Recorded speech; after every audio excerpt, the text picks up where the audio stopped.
The Eagle has landed, and it is time for another episode of A Little Off the Top with your hosts, Hannah and Noah, and Aowen. and our dog growling underneath the table.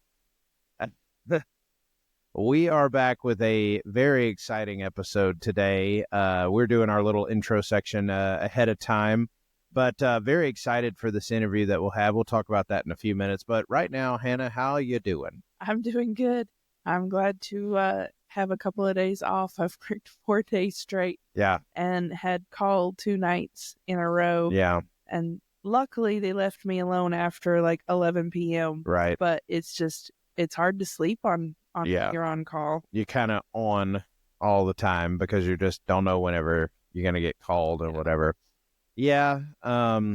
It's been a good week. It's been a busy week, a lot of stuff going on. And I feel like when we start, we have our little magnet calendar and we usually write everything out of what we got going on in the month. And then I look at it and I go, do we ever give ourselves time off? And I mean, if we go out of town for a weekend, that's about it. But then we also stay busy when we're doing exactly. We're doing stuff all day while we're there. Yeah, exactly. Well, this is the Thanksgiving episode, the week of Thanksgiving. So a happy Thanksgiving to you and yours. And it's almost the appropriate time of year to listen to Christmas music now. And appropriate time of year. In fact, I listened to it this morning while I was getting ready. I mean, we've already had the Christmas tree. I pulled the Christmas tree out for you on November 1st. Yeah, so because you're precious. Yeah, I care about you and I love you and all those good things. So begrudgingly. Yes. About you. And I love you and all that good stuff. Yada yada yada yada. But oh man, well, we've got a very exciting episode today. We'll get into who that is and all of that good stuff. We will have a very nice intro for them in just a few minutes. But hey.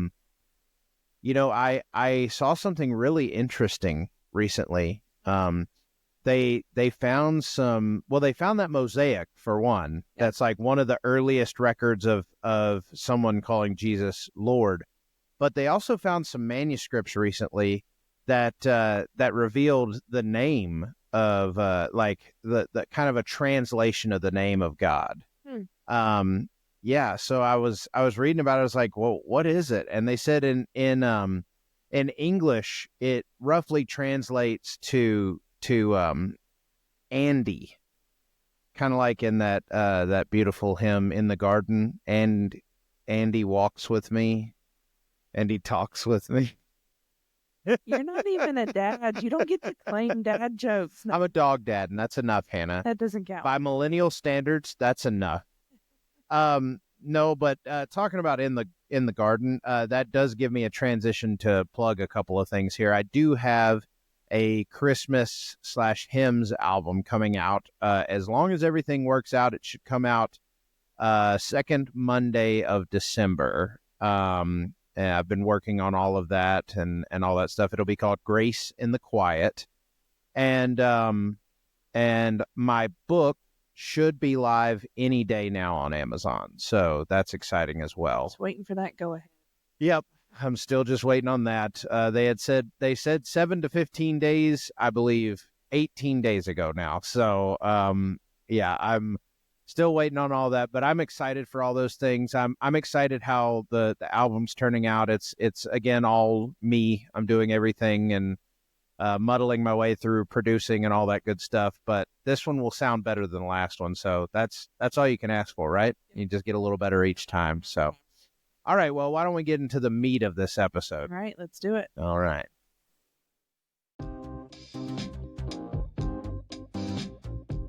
We're gonna sit and talk to the sky.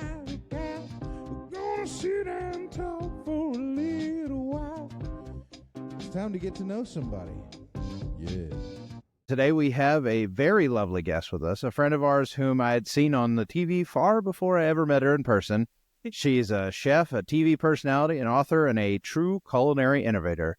Aarti Sequeira. You might know her as the winner of Season 6 of the next Food Network star, her hit show, Aarti Party, or her newest cookbook, Unwind, a devotional cookbook for the harried and hungry. That's right. Aarti's cooking is a delicious blend of Indian-inspired flavors and American comfort food. She's all about making food that's both accessible and exciting, showing us that cooking can be fun, flavorful, and absolutely rewarding. And beyond the kitchen, she's got an incredible story from winning Food Network star to finding her voice and style in the food world. Aarti's journey is one of passion, perseverance, and plenty of heart. So let's get right into it and hear all about it. All right. Welcome, Aarti, to the show. Thank you. That was quite an intro. Also, We're that's quite a excited. backdrop you have, Noah. There's protein yeah. powder. There's so many protein powders. Yeah. I guess, well, we haven't really talked about it on the podcast fully, but we both recently had gastric sleeve surgery, so Wow. getting our protein in is very, very important, and so having it in a bunch of different flavors makes it a lot easier to do. 100%. Wait, why is the protein so important after having a surgery like that? Because you're not taking in as much Right. as you are, as you were before, and so you have to make sure that you're hitting your protein goals, or your body thinks it's starving and it will hold on to. Yeah. Oh, so what is your protein goal? At least 60 grams of protein a day, but we've built it up. Yeah. Now it's more sitting around the 100 Yeah. grams of protein a day. That's my goal. Try to get too. 100 grams of protein. Yeah, my goal is Nice. 100. And then it's difficult. Sorry, go ahead. No, it's difficult Yeah. to hit It's 100. difficult. It really is. Yeah. Especially if you have, I don't process dairy all that well. So I have a friend who is eats animal based. And so I was like, there's only so much chicken I can eat. Please help me. And she was like, I eat yogurt and cheese. And I was like, no. So I'm trying to find things that my body will let me eat. So I hit that 100 grams, it's tough. Yeah. We've found what is this brand called? MRE lights. Yeah, Redcon's MRE Lights. It's not a whey-based protein powder, and so it's a lot easier on the stomach than your whey, your dairy-based. So that helps a lot. And then What's the base? Yeah. is one that's easy to add. That's a good question. I don't know. I just I'll look it up. but between that and trying to keep up with water goals, it's definitely like a consistent tracking of everything. But Everything. we've both combined, we've lost Over 200 pounds. Yeah, so Oh I've my lost gosh, congratulations, you guys. Thank you. I've lost 142 and Hannah's lost 76. So it's been worth it. So That's amazing. Good for you. Thank you. Well, we're very excited to have you on today. We've done a couple of these Today We Get to Know episodes with people that nobody knows because they're our friends, but this is our first. Well, we did have one other. Dylan was a couple episodes back. He I weirdly enough knew him since junior high because I went to school with one of his cousins, but he's he's got over 750,000 followers across social media doing country music history content type of stuff. So that's fun. that was interesting because he had met He's met everybody. He was posting pictures from the CMAs this past week where he was at a party with Post Malone and Red Clay Strays and Marcus King and all these people. It's crazy. It's amazing. But he all comes from the same little tiny place as me. But anyway, so with this, we'll just jump into the questions we got here and see where the conversation takes us. But with this, whole career, a love of food had to start somewhere. So where did it all start from? Take us back to the beginning a little bit. Well, I think Indian culture in general, but my family specifically is just obsessed with food. You know what I mean? Like the forwards that I get from my mom tend to be very sweet little illustrations of Jesus saying, I love you. And the latest recipe that she found to be super interesting. Like she just sent me one this morning, and we're going back and forth because it's like a curry made with chayote squash, and I've never seen that before. And we're all talking about how like weird it is. And they're like, it's actually really great. You should try it. So our whole family is really kind of, I don't think that, so I'll tell you the story to help you understand just how obsessed with food we are. Okay. So a few years ago, our whole family sort of from all over the world went to Goa in the south of India because my cousin was getting married. And my aunt and uncle flew in from Australia, got to the hotel where we were. And I was like, how are you, Auntie? How was your flight? And she said, oh, it was pretty good. They served a very nice curry for lunch. There was nothing about, was it delayed? Was there turbulence? Were there children crying? Did you get your luggage? No. The entire benchmark for whether it was a good flight was whether the food was good. And Nice. and that's just a flight. You know what I mean? Like to talk about, baptisms and weddings and birthdays and going on holiday, and everything was about food. And the legend goes that my grandfather, Rafael Sequeira, left home when he was 15 or 16. And one of his chief reasons was that the food at home was so terrible that he was like, I need to wifey up and fix this situation, and ended up marrying my grandmother, Winifred Sequeira, who was an incredible cook. My grandmother on my mom's side, Lucia Harrison, was also an incredible cook. And so my mom, just has that running through her veins. My dad is a very opinionated eater, purchaser of groceries. And so it was just in my blood, like I was in the womb eating all this incredible food, right, through the amniotic fluid, I guess. And I just came out of the womb at like 10 pounds being like, feed me. And that was how we grew up, And it was also such an important part of, we are like what we eat was such a great conveyor and sort of impressor of who we were and where we came from, because, we meaning my family, my sisters and my parents and I grew up in Dubai in the United Arab Emirates. So here we were, Indians in an Arab country. So continuing to eat the things that my parents grew up with was a way of informing us, hey, this is where you come from and this is who you are. But even beyond that, we come from a Catholic community in India.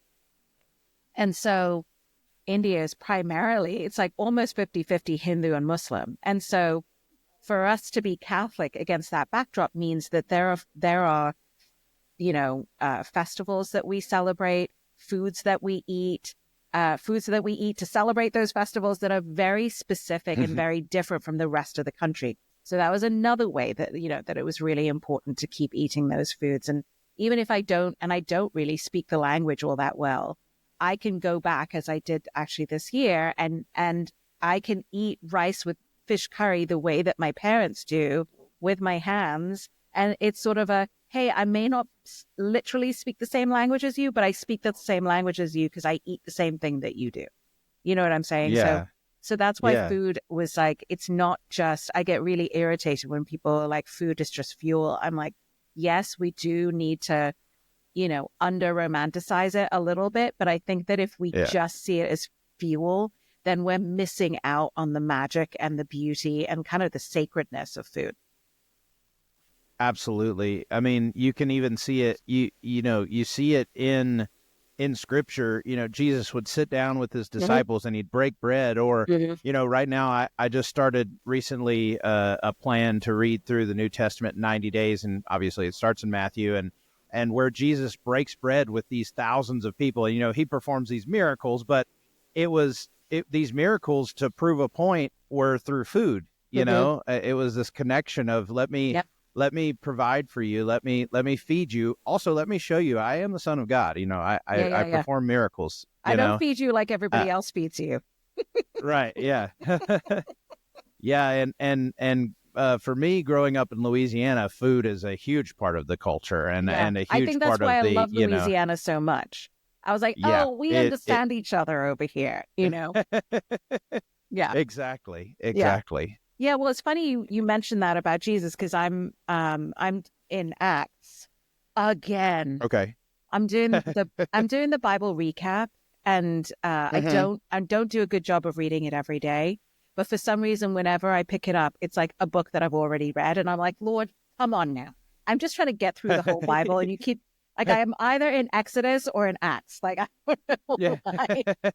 But today I was reading like in the beginning of Acts, and Luke is talking about how Jesus appeared to the disciples over and over. But then in one particular appearance, which was a very, very important one, it's the one where he says, do not leave Jerusalem, stay here for a bit. And I can't remember the rest of what he said. But the way that Luke introduces that piece of instruction is that one day as Jesus was eating with the disciples. And I just found that to be so touching because, you know, contrast it. If it said Jesus appeared to the disciples and said, right, it feels very much like your sergeant major coming in and giving you instructions and then disappearing. But when it says Jesus lay and he gathered with them, like, you know, that's spending time and enjoying them. Like when you sit down and you have a meal with someone, you're saying, I choose you to spend this time with, and I'm not in a hurry. I really just want to sit here and enjoy you, and I want you to enjoy me. And it's very intimate, and it's very much an act of affection. And I thought that was so, it was this tiny little thing, but like I couldn't stop thinking about it. And in fact, like, let me see, I want to make sure I didn't miss anything else that I wrote down about it. Like I wrote like a whole page of notes about it because just that one line made such a big deal. Yeah. Oh, and then later in Acts, Peter says, that Jesus appeared to witnesses who were chosen beforehand by God. That is, to whom he chose to eat and drink with. Like that was how he showed them, I choose you, you're special. And I just think that's something that we need to, you know, especially sort of going into the season where there's a lot of eating and drinking going on. And this year in particular, I feel like there's a lot of talk about who are you going to eat and drink with based on the election. I'm like, you know, I get it. It's a big decision. You know, when you eat with someone, you say, I choose you. But Jesus was like, I choose you despite the fact that you betrayed me, that you denied me, that you fail me constantly, you know. And if Jesus can do that, I'm like, okay, well, we can eat with people that we disagree with, you know. Yeah. Right, exactly. That was a point that Jesus made throughout his ministry, was sitting and eating with people that the religious people would never have sat at the same table with. Yes. And it's a great example to us that is one way you reach and connect with people that maybe you're not going to be able to connect with just on, you know, in That's a really good in point, a store Anna. or something. Right. That's a really good point. That's a huge part of why, like, Hannah and I kind of have this dream of one day opening a coffee shop / cafe type of thing, is because, like, I can think of so many times. Well, first time Matt and I ever met before I started at the church, and the way we met, you know, like, we met over coffee. That was what we did. Like, you know, the first time I ever told Hannah I loved her was in the parking lot of a coffee shop. Like, and there's so many moments that happen over these, you know, these, like, over a cup of coffee and, you know, a treat, you know, like it is special. There is something special huge. there. But, it's huge. It's huge. So what was your first job in the food industry, Aarti? So I started off, so in the restaurant industry, there is a tradition called staging. STAG, I guess ING. And staging basically means that you intern, you work for free, and you apprentice. It's basically an apprenticeship sort of program. And you go to a chef that you admire and you say, may I stage for you for a few months? And that's what I did. There was an incredible chef in LA. Her name is Suzanne Goin. She's sort of Alice Waters' protege. So this very sort of fresh California, sort of French European blend of cooking. And she was also at that time one of the few women that was an executive chef, you know, and thriving in LA. And I remember that one of the things that I loved about working with her, apart from, of course, learning all this culinary knowledge, was just the way that she led in the kitchen. I had just read Kitchen Confidential by Anthony Bourdain, and it was just full of stories of these really rough kitchens where people were throwing pans and knives at each other, and, you know, it was like really heavy rock playing in the background. And I was like, you know, I'm pretty tough, but I don't think I could dodge a knife, you know? And I was really nervous about it. And what I loved about being in Suzanne's kitchen is I never felt like that was ever her mode of instruction. In fact, one of my favorite memories of her is, you know, I was doing garde manger, which is salads and cold apps. And her star app was this tomato salad. The peak of summer, she would get the best tomatoes from the farmer's market. And there was nothing like revolutionary really about the salad. It was just that she put so much intention into it. Like, it was just a plate of the best tomatoes with the most beautiful dressing. And that was it. And burrata, of course, burrata. So one time the tickets were flying in and I was really behind, like really behind. And in my in the fog of just creating the salads, I looked over next to her and next to me, and she was standing there. And she was like, okay, how many do we have to do? And I said, we have to do 10, chef. And she was like, okay, line the plates up. And we just got it out. And I just remember thinking, she didn't yell at me. She didn't tell me to move faster. She just came in and she rolled her sleeves up and she came in and helped me. And I just thought that was such a picture of the kind of leadership that I want to embody. And really, since we're talking about Jesus, it's very servant-hearted in that moment to be like, now is not the time for me to yell at you. Now is the time for me to come and help you. And we can have a conversation later about how to not get yourself into that situation, you know? So that was my first job. And I did that probably for about 6 months. And then I remember that one time she came in and she was pregnant with twins. And it was late on a Saturday night, and I helped her make the some of the dishes that we were going to serve the next day. And then she kind of rolled back into her car and went to her other restaurants to check in on them. And I was like, I don't know if I would do that, like, for this. I'm not driven in that same way, because to run a restaurant and to be behind the line and all, it is a labor of love. You really have to be called to it. It's not necessarily this glamorous life that we see on Netflix and on Food Network and everything. That can happen, but it's a lot of grinding. And at the same time, I was working on a documentary about the genocide in Darfur, and I said, I would do that for that. I would grind like that for this documentary and have no one know anything about me. I would do that. And so I went, well, maybe this isn't what I'm supposed to be doing then.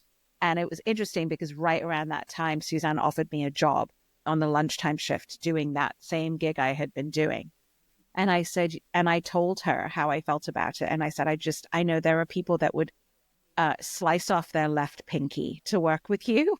And I don't want to take this job away from them. Like, I don't think that I would be serving you well if I did this. So, and she was super understanding about it. And I went off and worked on that documentary. But there was still something even after that made me go, I miss being in food. I miss talking about food, making food, serving food, like seeing someone actually eat it and tell me rightly or not rightly or wrongly, like positive or negative, what they liked about it. That's my high. So that's when I started making my own cooking show on YouTube, and then that kind of took off. Yeah.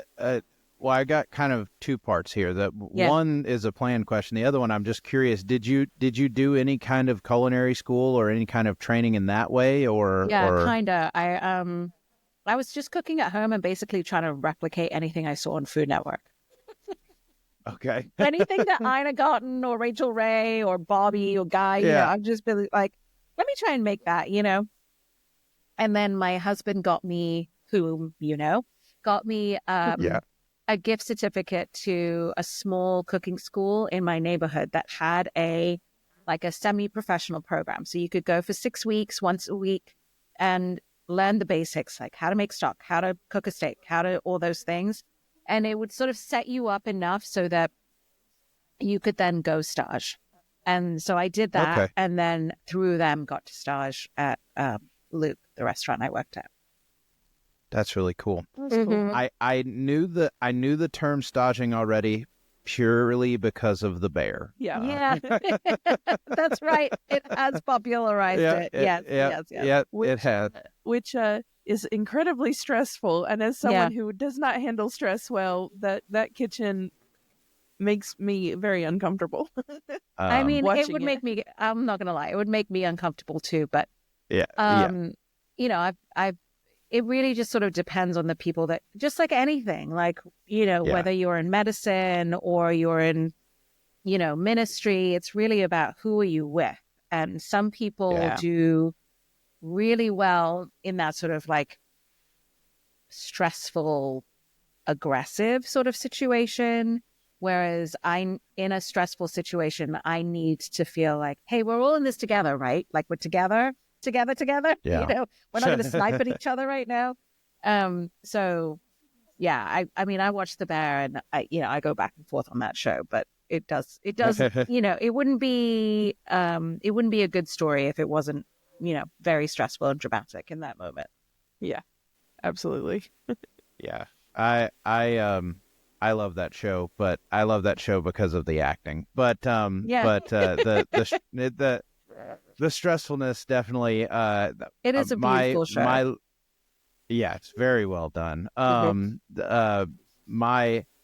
only experience in actual, I guess, in the food industry was working in kitchens like in college, and some of those kitchens were a lot nicer than other ones. But anyway, from that, what brought you to the next Food Network star? Like what was the, because you said you kind of started doing the YouTube show. What brought you from there to next Food Network star? Well, so I've been doing my own cooking show as a cooking variety show called Aarti Party. And Brendan directed it and helped me kind of conceive of like the variety acts that we'd put in it.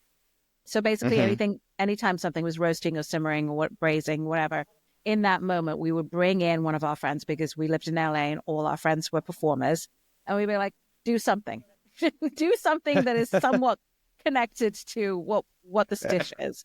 And that was so much fun. And it wasn't like it was going viral, not at all. But enough of my friends had watched it and said, hey, there's this show on Food Network and it's called Food Network Star. And if you win, you get your own cooking show. And we couldn't afford cable. So I'd only seen a couple of episodes when I was at other people's houses. And I felt the same way you feel about The Bear. I was like, that's incredibly stressful and is like, it's sort of the polar opposite of what I get out of cooking, especially at that time. You know what I mean? Like to me, cooking was a sanctuary. It was peaceful. It was joy. It was useful. And so, I was like, this is stressful and it's all about my ego. It was like, I'm not into this whatsoever. But I really did feel like compelled by God to go and do it. I just sort of felt very strongly that this was an opportunity and I shouldn't say no. So that's how that happened. And then it was a long couple of months of shooting and just it was so rough. And I felt very out of my depths. I just really learned how to cook. So the idea that I would then be doing a show where I was teaching people how to cook made no sense to me. And it still doesn't, So I have that old school idea that like you need to put in some reps. You know what I mean? Before you start telling people how to do things. Yeah. But for some reason, I won. And then I, started my own cooking show called Aarti Party and on Food Network. And that, we had 3 seasons of that. And then I wrote my cookbook and then I started judging and it sort of just blossomed into the career that it is now. Yeah, that's really cool. I totally understand, the compelled to do it when it doesn't feel like it's your thing, because I mean, even my first job in ministry was, what was my first? It was helping out, leading worship at this church that paid me $100 a month to drive 40 minutes one way to lead on Sundays, where my team was a 12-year-old who had just started to learn how to play the drums, and this old lady on the keyboard, and me playing the guitar, and it was something. And then I got done there. It didn't really work out, but and being in front of people was not something that was really my forte, and it's still really not my forte. But and then I did a job where I was an intern for a church plant, and I lived in this low-income trailer park where our job was, we were a food pantry to the trailer park, but we were also trying to establish ministries inside of this community, which was not my prerogative at all, to like go door to door to people and be like, hey, we're here for the summer and we're doing this. But God told me, you got to do it. Don't say no. And so I did it, and it was beautiful. It was incredible. I made a great friend out of it. Hannah got to meet him a while back, and now he's a BCM director at a college in Arkansas and stuff. So, I mean, anyway, it is funny how God puts you in situations that you don't really feel are your prerogative, but it leads to something that is for you, Yeah. Yeah. It was What's really that quote. Oh, sorry. Go ahead. No, go on. I was just going to say there's this quote that you hear a lot of pastors use. It's something about God doesn't call the equipped. He equips the call. Exactly. And that is something you see throughout the Bible. Even the disciples that God chose. Oh, yeah. Like fishermen and a tax collector. Yeah. It's beautiful how that if you are willing to say, here I am, Lord, send me, choose me, how he can pour into you and take something that you think there is no way, and it turns into something beautiful. Yeah, I mean, I really understand that, when Paul talks about the thorn in his side and this idea that there's this thing that he battles every single day. And I feel like, and maybe I'm projecting, it was a thing that was very specific to the thing he was being called to do. Like, this was a thing that if it was not for the power and the kindness of God, that he could not have done the things that he did for the kingdom. It was very specific. That's what, because that's how I feel. You know what I mean? Like the very thing that, I'm like, I wake up in the morning and I'm like, okay, this is what I'm working on. I do not feel like I'm equipped to do it whatsoever. And it is a constant battle. And sometimes I get really irritated about it. I'm like, why couldn't I be doing something where I do feel like I know what I'm doing? Why am I competing with chefs that have like decades of experience on the line and running restaurants and all of these things? And here I am making meals for 4 like every night. Like that's my experience. Yeah. It's very, very weird. And it's also, it's weird for me to go, okay, this has some sort of spiritual significance, to him. I don't know. It is hard to find that balance between not being a humble bragger, like, oh, this is so important what I'm up to, and also but then also acknowledging, and adding dignity to the things that I'm doing every day. Like I don't think we're supposed to spit in God's eye in that way and be like, well, how could this possibly matter? It's like, well, somehow it matters, and I just got to hold on to it and just do the best I can. Yeah, absolutely. had a thought and it completely left my mind. I'll think of it eventually. But yeah. Anyway. Sure, it was amazing. Yeah. It'll come to you a couple of hours from now. Exactly. Yeah. Yeah. I'll just edit it in. Yeah, there you go. Do you want me to give you a line so you can edit it after? Wow, that was really profound, Noah. Thanks. I'll splice it together. It'll all Yeah, of a there you sudden go. just be me on the screen in the video. It'll just be me on the screen, and I'll look right at the camera, and it'll definitely not be us.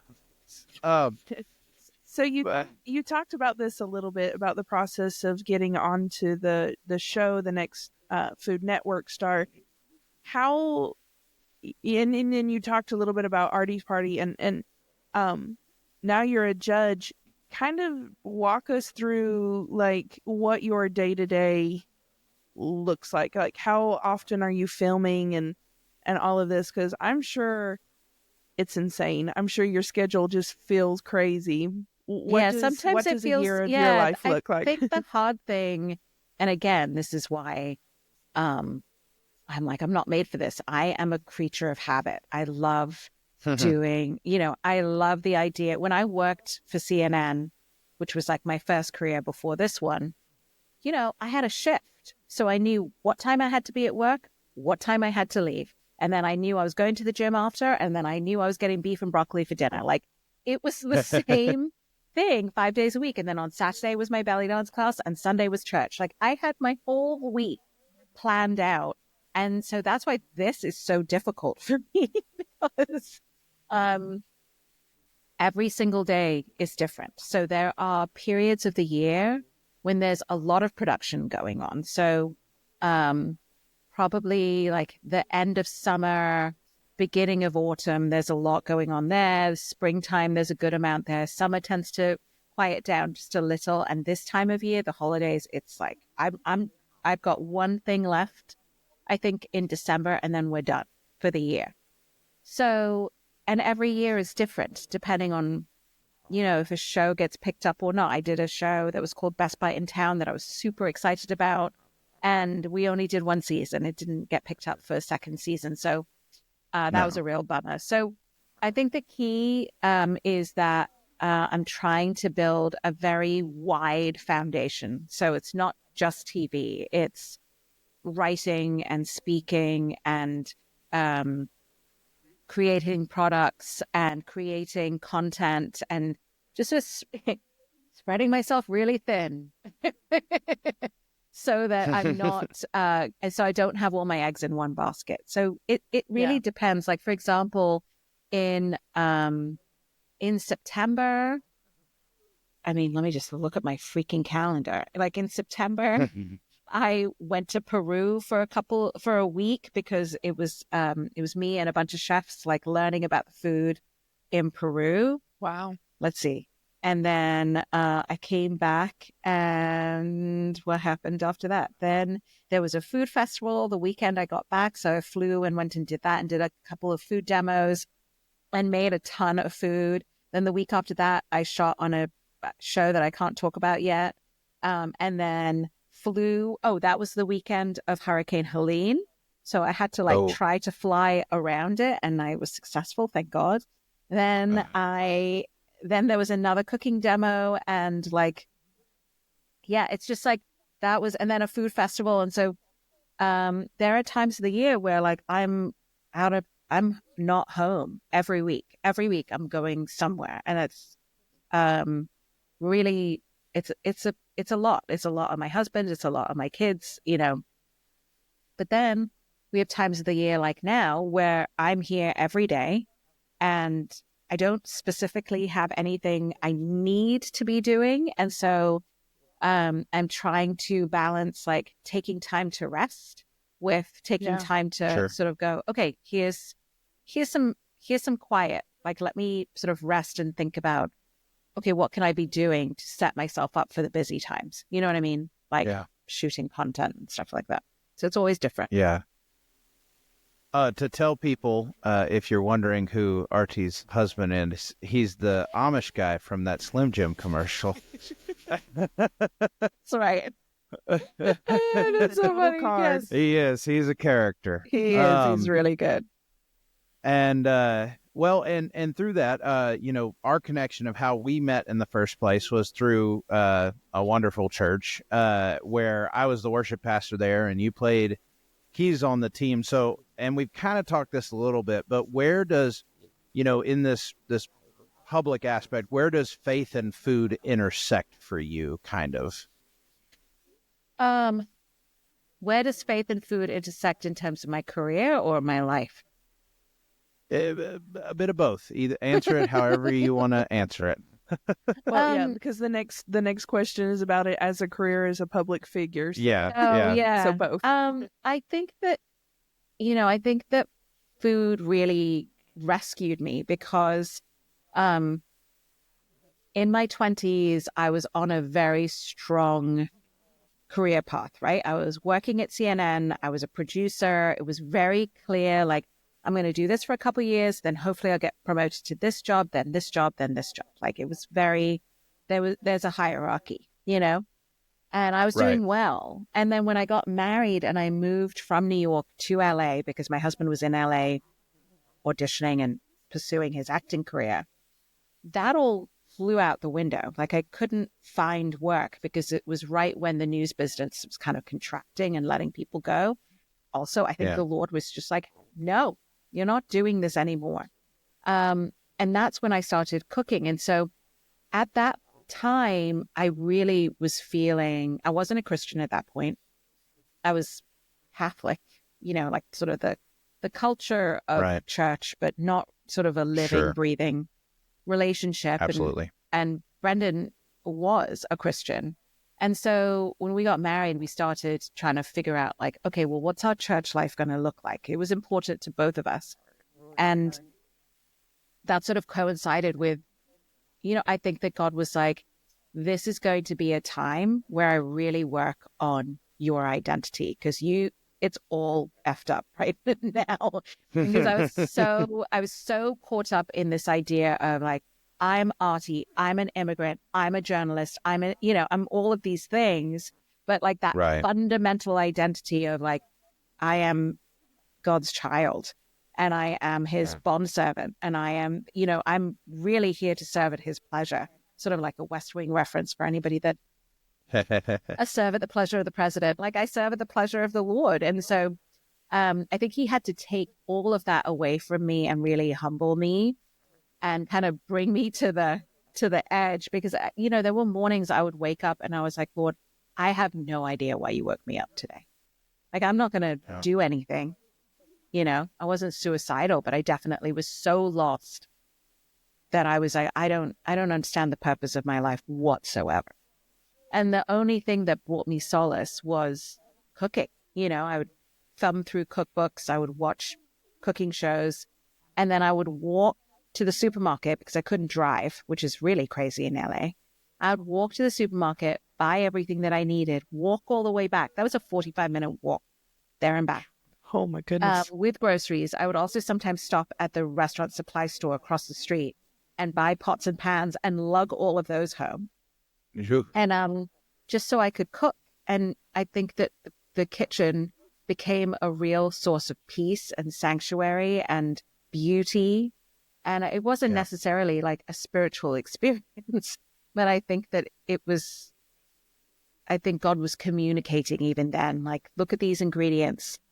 Look at how kind of boring they are until you get involved and you start doing things with them. Like it was through that experience that I was like, I'm an onion. I really relate to being this onion that's like completely like they are almost paying you to buy an onion. It's so cheap, right?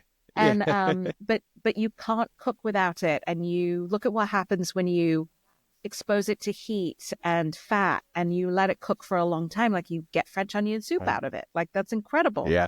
And I think that he was just sort of starting to teach me through that. And it was coinciding with like really beautiful, like heart-piercing moments at church where I was like, okay, I think I've had this all wrong. I think that this is actually what it's supposed to be about. And it was only after having that And it wasn't immediate. There were plenty of years where I was like, I believe in you, Lord, but we can't pay the rent.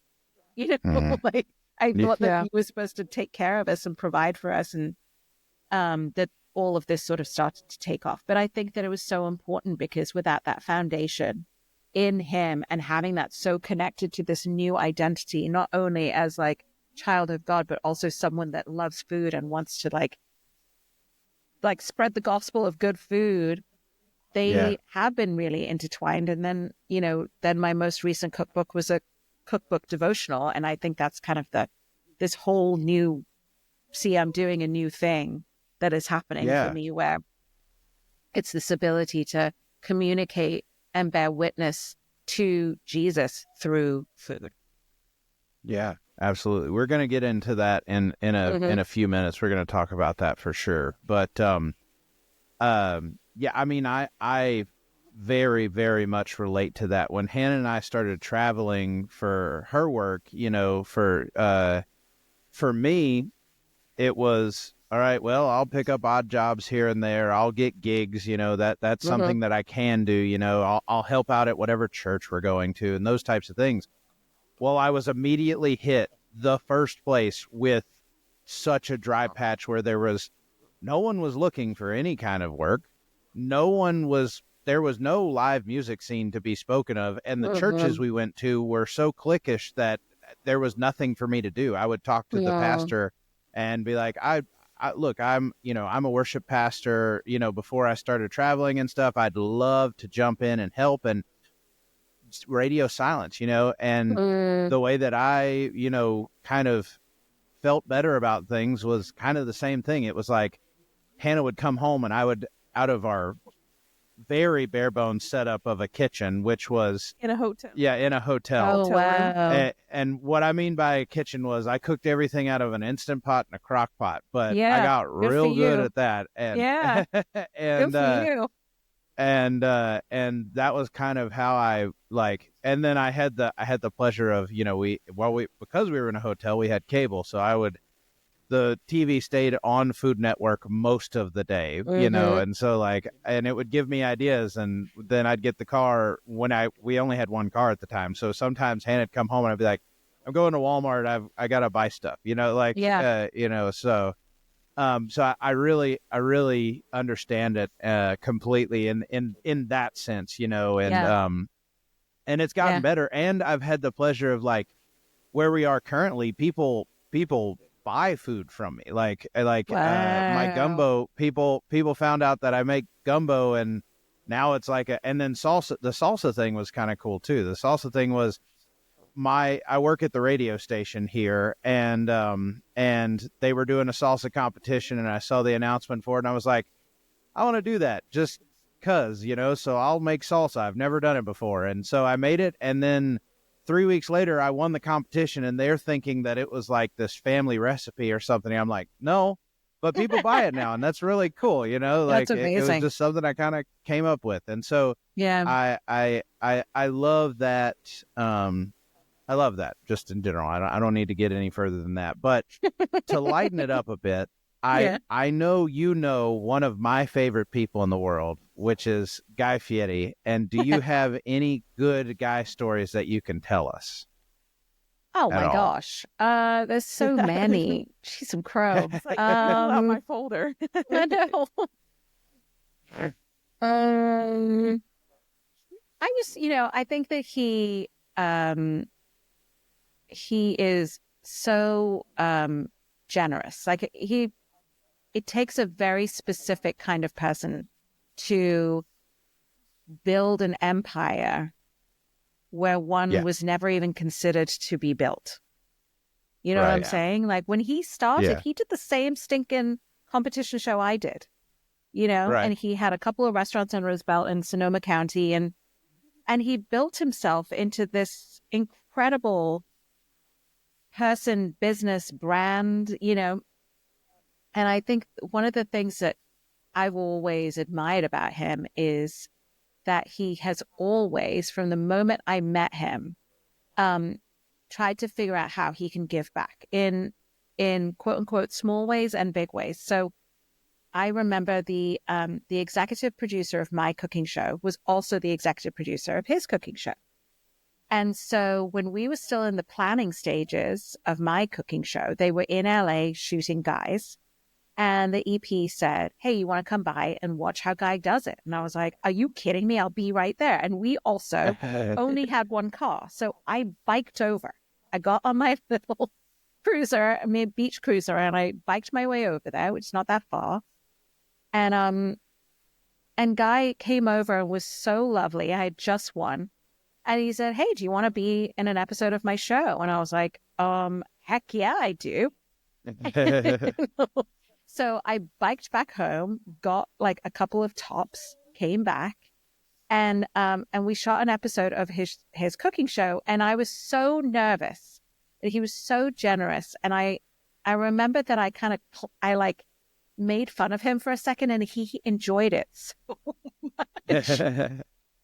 I was like, yeah, this guy has a big mouth like someone else I know. And he was like, woo, like he just loved it. But I remember I was so nervous that as I was pulling the plastic wrap over a bowl, I sliced my thumb on like the teeth of the plastic wrap bowl. Oh, no. And I was so petrified that I was going to get blood in the dough that I like pulled my thumb into my fist, and I just was hiding it because we were about to go to break. And I was like, I cannot let the blood come out. Cannot let the blood come out. And I just covered it. And we went to break, and then I was like, hey, medic. I just needed a Band-Aid.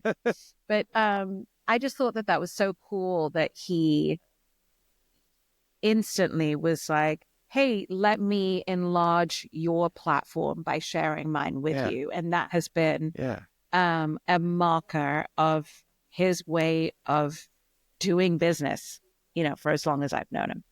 And it's made a real impact on me and the way that I do things. He seems very, like you're saying, very generous. He also seems very genuine in the way he interacts with people and stuff like that. And so it's really nice to hear an inside story from someone who knows him that he is that way, because I love him. I have from a long time ago. So, well, one of the things you've always pointed out to me is if he's testing someone's food and you could tell it's not necessarily his favorite, he never dogs anybody. It's always, oh, well, I taste this and this. Yes. And then like he's generously kind to everybody. I have yet to see him be even the slightest little bit mean to anyone. He seems like such a sweet person. He's a real fan and supporter of people who do the work. Right. So that's why Diners, Drive-Ins and Dives is so, it's genuinely, it's not just a show for him. It is a cause. The entire point is this show is not about me. It's about you, chef, in your community, and the food you're making and the people you're feeding. And often with these chefs, it's like, especially in this, if they're in smaller towns, it's not really just about the food. It's about, that chef knows everybody in town. They're often involved in charity because they know everybody in town and they know what's up and they can connect the dots. And so,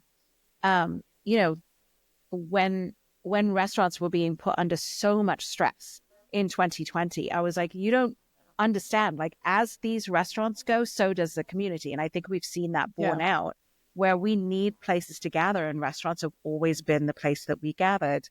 So I think that that's the thing for him, is that if you're doing the work, he's a fan.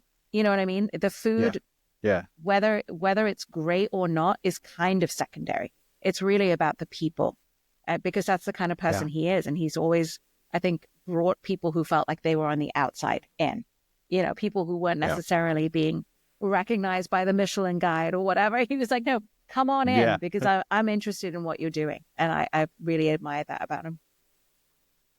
One last, this is just a random note, but I do have a dream of one day being on one of the home cook episodes of Triple G. Like, just, it would be incredible. But I'll let you know.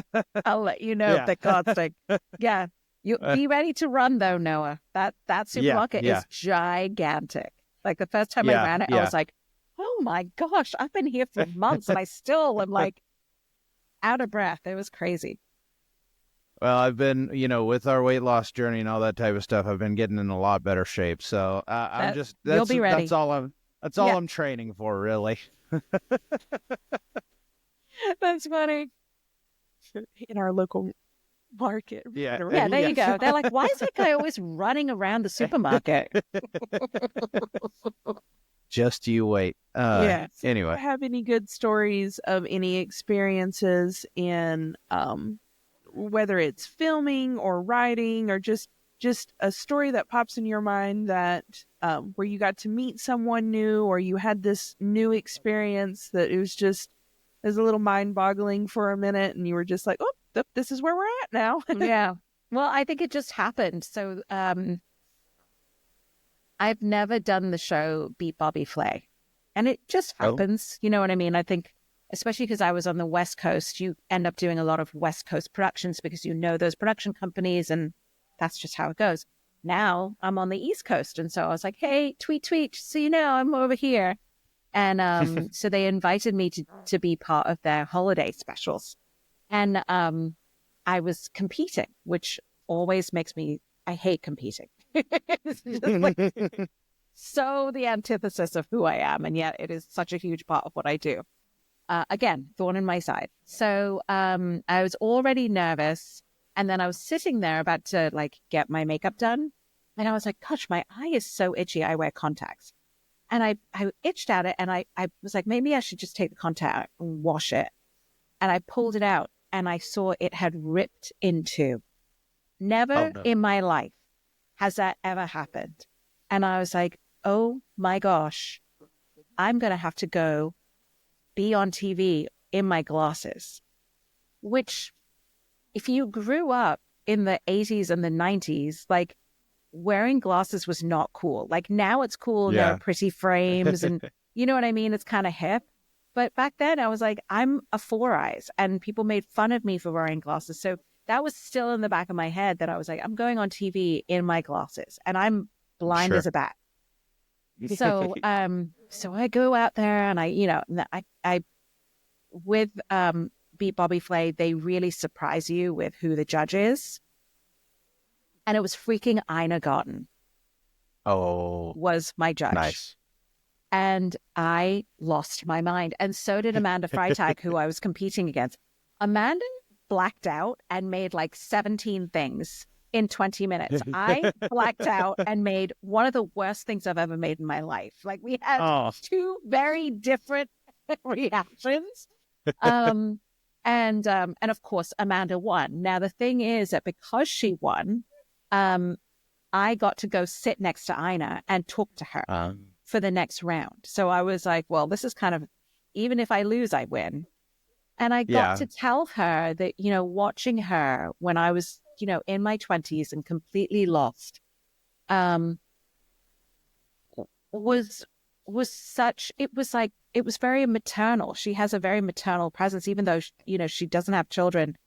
We are all sort of part of the family because she has this way of pulling you into the kitchen with recipes that don't seem too daunting, with a real air of like, you can trust me. We got this, follow me, kid. Yeah. And I got to tell her that. And that was really amazing. And then I had told her about like my backstory. And then she had just finished writing her memoir and her publisher was there. We shot it last year, just to add that like this week. And she introduced me to her publisher and she said, yeah, this is Aarti Sequeira. She's the real deal. And I was like, oh my gosh, in my glasses, I'm dying, right? It was just a total like fangirl moment in terms of like, I got to meet one of my idols, but then like a supernatural fangirl moment where I was like, she sees me back. And she thinks there's something worthy about me. And that was like really, really wonderful. Yeah. Nice. That's really cool. It is really cool. So you graciously signed a copy of your newest cookbook, Unwind, a devotional cookbook for the Harried and Hungry. Take us through the process of writing that and your heart behind it a bit, because I'm sure that was Well, that was a different step. It was different. Yeah. What happened was like the kitchen, which had been this place of peace and joy and sanctuary, now became this place of like of stress for me because it now is like my workplace. And so I would get to dinner time and this still happens to a certain degree where I was like, I'm cooking and if this doesn't turn out well, then this is just further proof that I shouldn't be doing this for a living because this food is not good.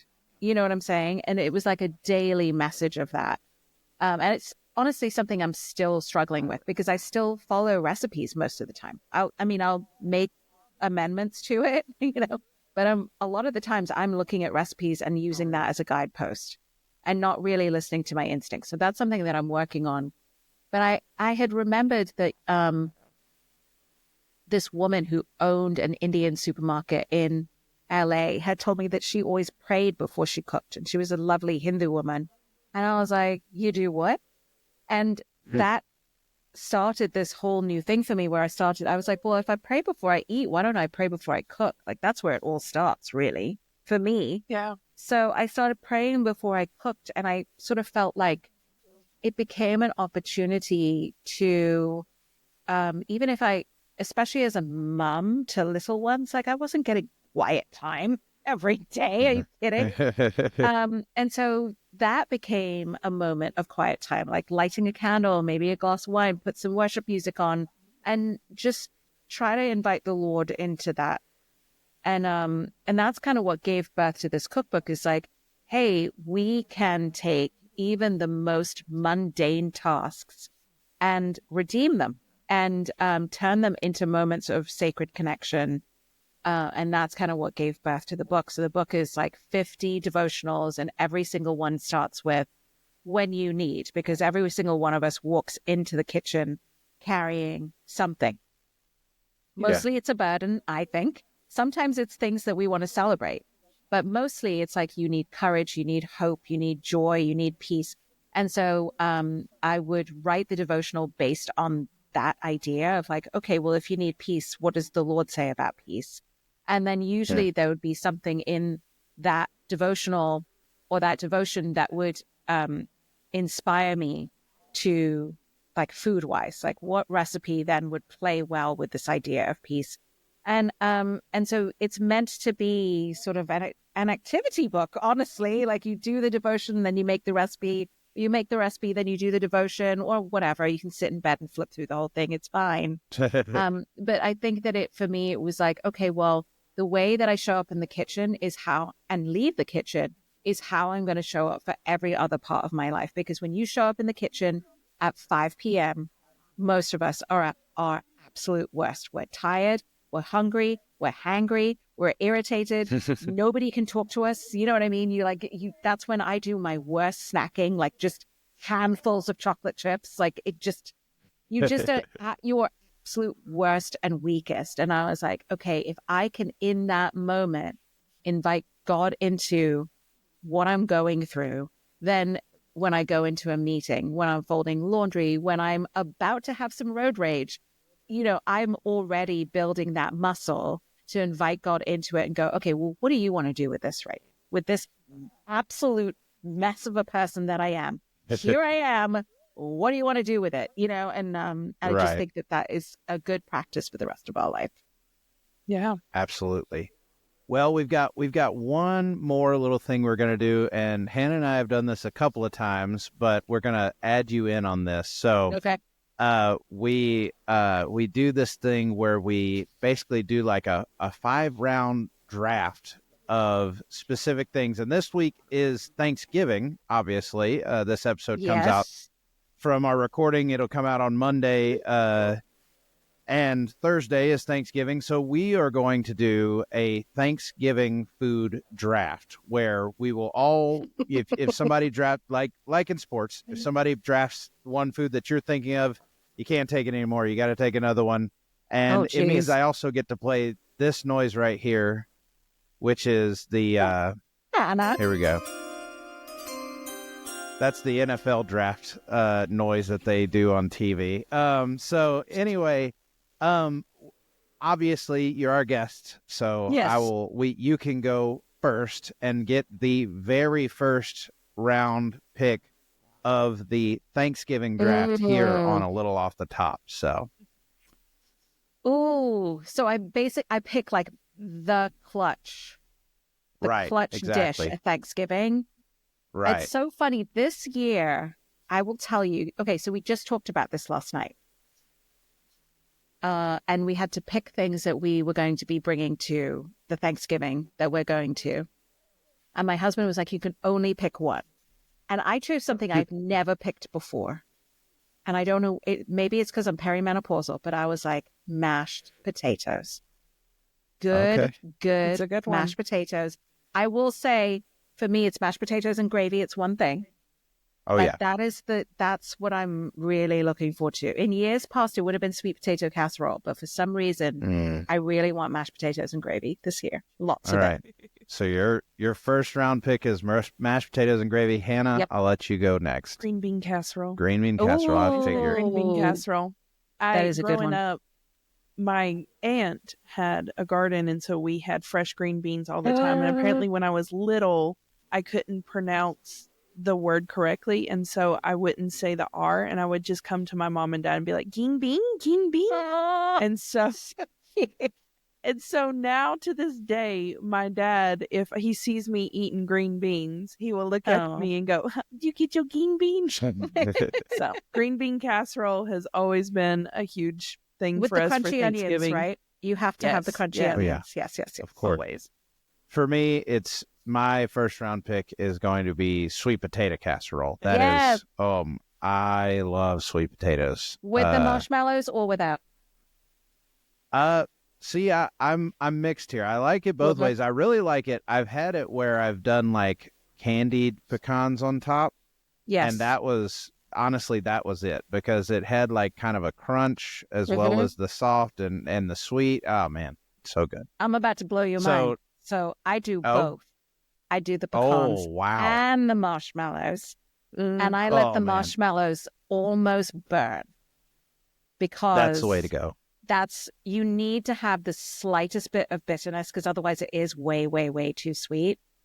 And I also don't particularly like the mini marshmallows. I think they have a really weird texture.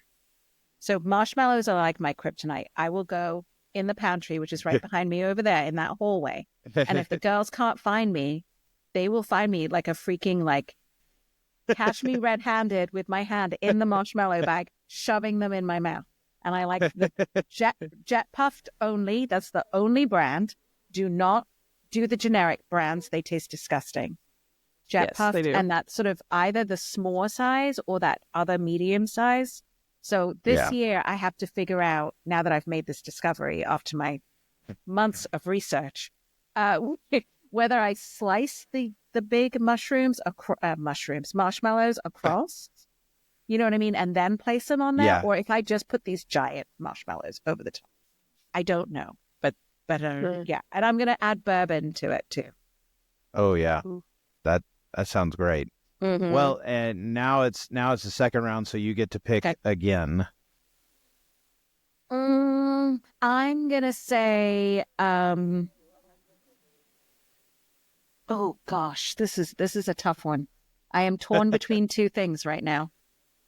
I'm gonna go. Let's see. I picked mashed potatoes, so I'm gonna go for my mom's stuffing. Okay, that's gonna be my second round. Yeah. All right. Yep. Hannah. So typically I would not have chosen turkey because even though that is the big thing, but it's always been really dry for me, and I just it's not my favorite. But Noah spatchcocks his turkey. Yes, and that is the move. All kinds of magic on it, and it's divine. And then our leftovers we use for turkey gumbo. So I'm going to say Noah's, for the turkey specifically gumbo alone. Noah's turkey. Yes. Yeah. Yes. I know my family hates turkey, and I was like, okay, but could we just get one so I can spatchcock it? Yeah. Let me try it that way. I mean, Absolutely.